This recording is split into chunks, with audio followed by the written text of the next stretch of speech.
to get the old helmet off. Probably gonna have to cut to tomorrow. I'm staying here at the famous Bingin Beach in Uluwatu. Unlike up in Canggu, here in Bingin you have beautiful white sand and an even more relaxed vibe. Teeth at me, man, that is scary. Here, Kelsey is far more advanced at this Sean. Oh gosh. Who will make sure to take... Opened up a little poke restaurant here in Uluwatu in Bali, and now we're just gonna have a big night tonight. We're gonna have a celebration. Big night in Australian means we're gonna get like messed up. Oh so. God, The next day, yes, it is the afternoon now. I would say it was a big night. I would say it was definitely a pretty big night. Yeah, we had a really good time, just catching up with friends and partying a bit on the beach. Now I'm looking for food though. This place looks interesting. It's like Santorini theme. Man, I am really digging these Uluwatu vibes on the cliffs.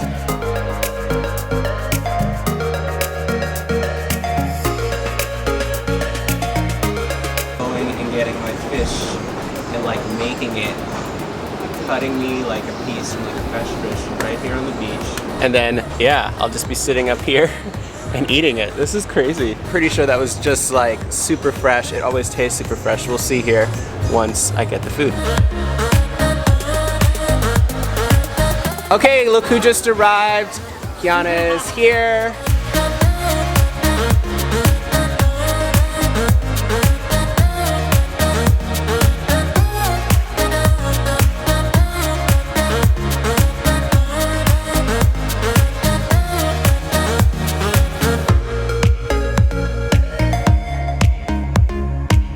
Good morning again. This is my third day here. It's now Monday, and this place really clears out when the weather changes or it becomes not the weekend. I got a little latte here at this beach cafe that is just a couple of steps down from where I'm staying. Despite it being a pretty cloudy day, I would say it's still pretty beautiful here. you next time. See me next time? Okay, thank you for Yeah, a good stay. Wow, they're like leaving me in charge of this place. She literally gave me the keys. I literally have the keys. It's like, yep, she's gone. It's over. Okay, bye.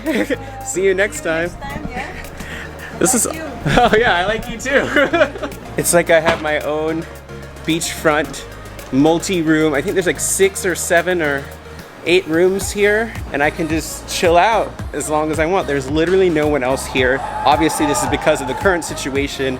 It's a bit less crowded than usual. It's also a Monday, and Uluwatu seems to be the weekend getaway from the already chilled Canggu. So a lot of the people who were also here this weekend said it's like a vacation from a vacation, and it really does feel like a totally different vibe here in Uluwatu. To get here around this time, the drive was easy. It was about 45 minutes, maybe it'd be an hour normally with traffic, maybe a little longer. Honestly, if you have plenty of time, there's a lot of beautiful places like this that you could set up for even a week or more, especially if you're into surfing, and just chill out. Like, there's such a cool, very relaxed vibe here. So a few tips for a cliffside holiday here in Uluwatu.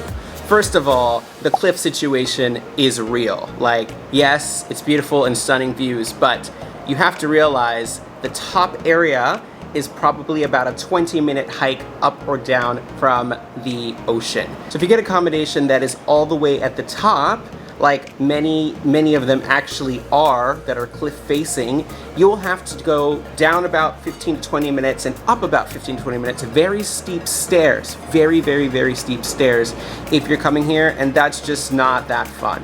I like this particular spot because it's about 75% of the way down, so you really just have to do the big hike if you're leaving or coming back, and when you first arrive. But if you're going down the beach, about 5 minutes and your feet can be in the water. So that's really big. You definitely want to get something that's as close to the ocean as possible and not ultra high up, unless of course you have some sort of ridiculous pool villa or some other situation that has an elevator. Yes, those things do exist here. I was really impressed by the quality of the food. The food right on the ocean front.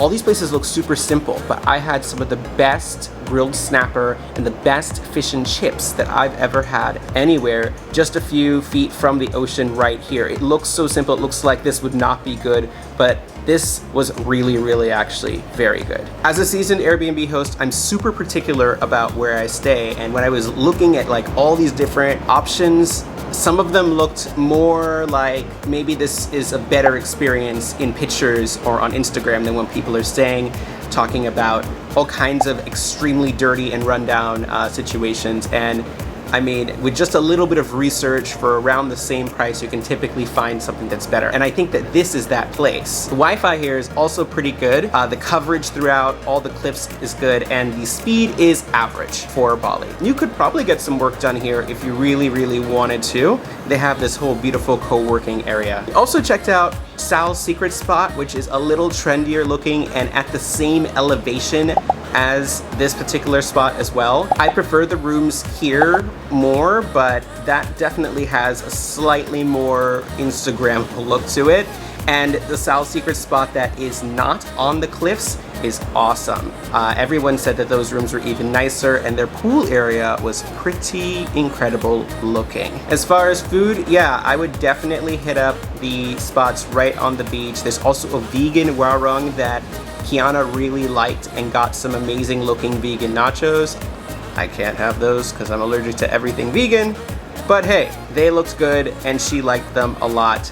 We checked out La Baracca, which has a few different locations, and that Italian food was incredible. The backyard was super nice and a really cool experience eating outside underneath the trees. We also did hours for brunch, and the quality of the brunch there was really good. I really liked it, and it seems like a place with great coffee and you could just chill all day on your laptop. Can't forget, of course, Island Life Poke. That poke is right on par with my favorite spot in Brooklyn, and I can't wait to see where that goes since it's just opening. By the time you see this video, it'll be open maybe a month, and I'm sure they're gonna keep upping their game with the Pokeritos and the Poke Bowls. Another thing about the Uluwatu Bingin Beach situation is it's very low tide. That means you can literally walk out maybe 500 to 1,000 feet at any point in time, depending upon what level the tide is at. It's a very unique experience. It's more like being in an ocean swimming pool than being at the typical beach. I mean, you're not gonna like get hit by a bunch of waves or anything, but you would probably want to be wearing appropriate footwear as it can cut your feet. They are a little bit sharp.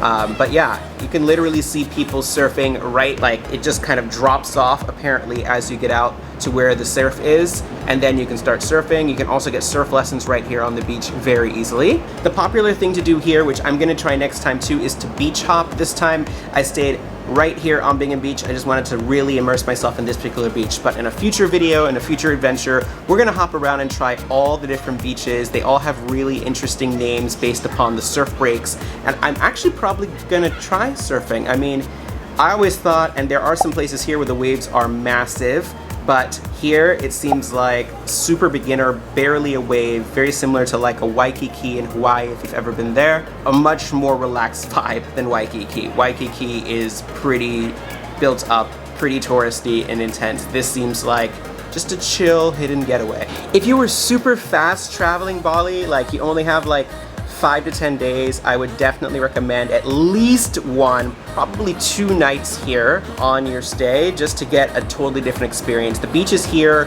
the water is so much nicer than in Canggu, so much clearer, so much bluer, and I think that this is the spot to have your like long beach stays, whereas Canggu is more the place to hang out, enjoy a private villa, enjoy the pool at that villa, enjoy the vast variety of foods, nightlife, and culture that they have to offer there.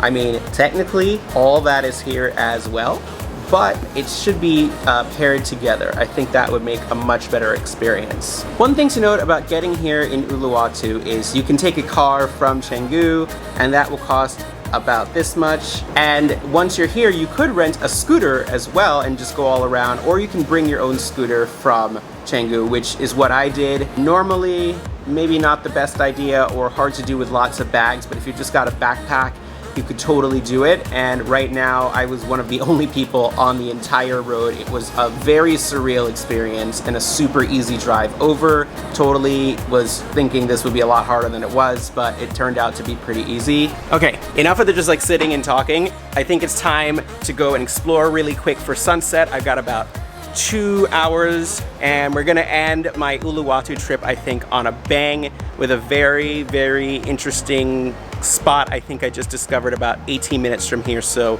let's go.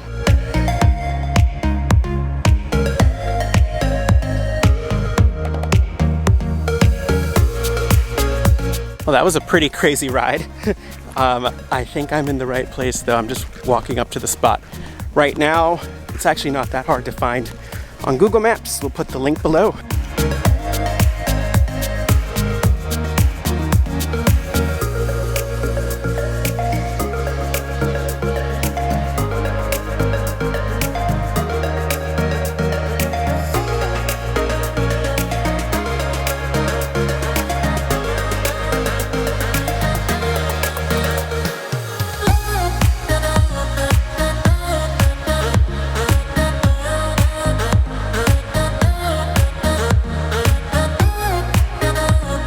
Holy crap, sky is on fire. I guess this was probably worth driving down that sketchy road. I mean, there's just me and a couple of cool bros chilling here. Okay, so that's it for this video of my very, very long weekend here in Uluwatu. You should totally come here. If you like this video, please hit the like button below and don't forget to subscribe and follow me on Instagram. I'll catch you in the next video.